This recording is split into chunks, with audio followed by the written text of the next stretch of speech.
Hey there, drone fans. I'm outside on a beautiful snowy day.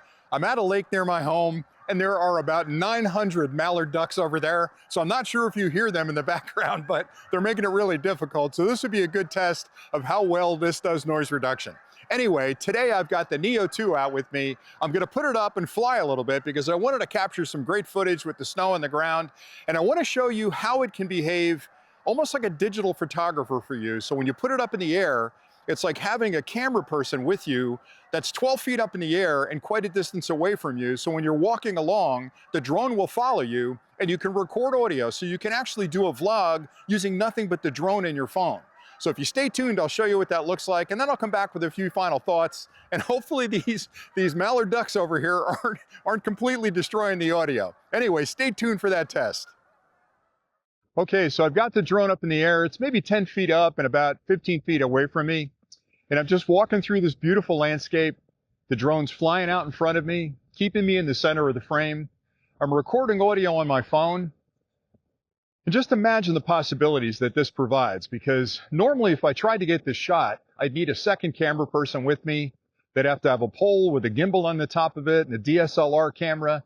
I'd have to coordinate all that, make sure that everybody showed up on time and I recorded the correct footage.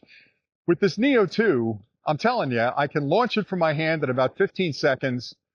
The drone's up in the air and it captures some great footage. Now, today's even more of a challenge because it's freezing cold out here and it's really windy, so it's buffeting around quite a bit. Now, normally I would fly this on a little bit more of a calm day, so that's one of the drawbacks of it. But I think in general, it's going to capture the footage I need and produce some pretty incredible results. So I can't tell you how much fun I'm having with this drone, because not only can I fly it autonomously like I am right now, but I can also launch it from my hand and fly it with my phone, or I can fly it with a controller.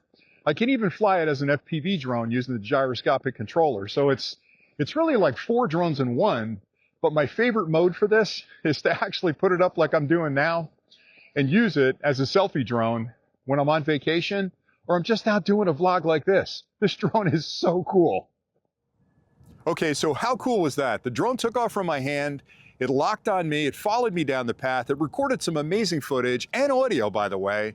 So just think about the possibilities that this drone provides. You can put it up in the air all by yourself and capture a vlog, not have to worry about flying the drone, getting it in the right position. You can decide if it's gonna follow you on the left, the right, the front, the back, whatever you need. And then as you walk through that landscape, you're gonna get a beautiful image of you plus all of the things around you. I think it's just wonderful. So if you're creating vlogs or you're looking for a drone to take on vacation so you can capture that shot of you and the wife or the girlfriend with that sunset behind you, this is gonna do the job. I didn't even mention the fact that I can fly it with a controller. I can even fly it as an FPV drone if I choose to. So for me, this is like the Swiss Army knife that I take everywhere. I'm out on a really cold day today, no issues whatsoever with flying in the cold. So it pretty much does everything I need it to do. And I hope you found this video helpful. So thanks again for watching. And until next time, as always, happy flying.